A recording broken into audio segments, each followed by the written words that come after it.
Guys, may i-share po ako sa inyo base ngayon po sa pagbukas ko ng notification ko. Babasahin ko po sa inyo kung ano po ang ibig ko sabihin.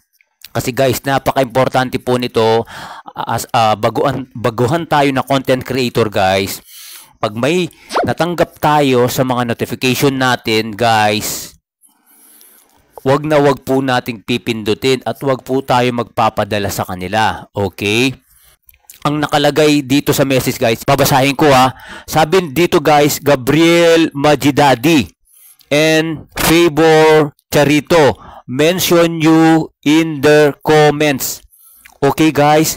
At tapos guys, ayan lagay ko dyan ha. Pag pipindutin natin to, okay guys, pag pinindot natin, mapupunta tayo dun sa message na nakalagay galing kay Gabriel Majidadi. Sabi niya, Robin Ziroque, send a message to Mrs. Samuel Sani. Tutulungan ka niya na magpapagawa ako ng sarili kong bahay at may groceries din ako through her company.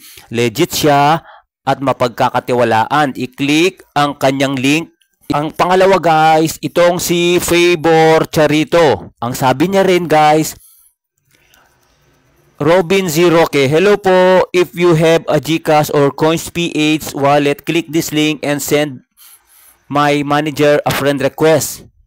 Tuturuan ka niya kung paano kumita ng may sinabing mga halaga dito eh. Okay, yan. Makikita mo na lang sa screen. Yan.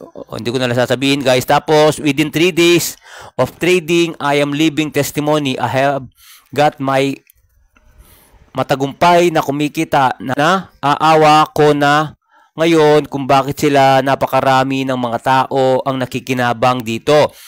I-click ang link para makontak siya ngayon. Ayun. Pag pinindot mo yung link na rin yan guys, mapupunta ka rin sa page nila. Okay guys, wag na wag po natin pipindutin yun kasi asa baguhan tayo minsan.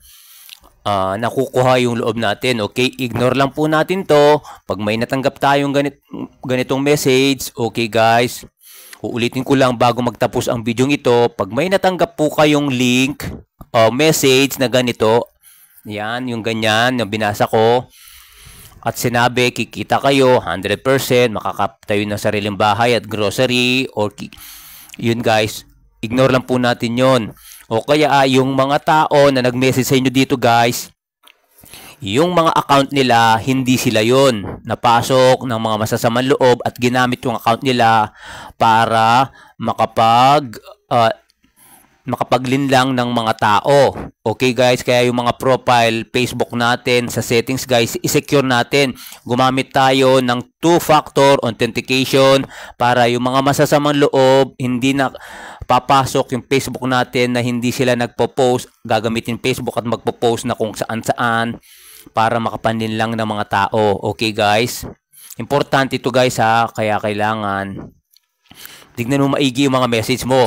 Yun lang siguro guys. Maraming salamat. At God bless po sa iyo, mga ikaw nanonood. God bless lagi. Okay? And have a nice day. Thank you po. Bye-bye.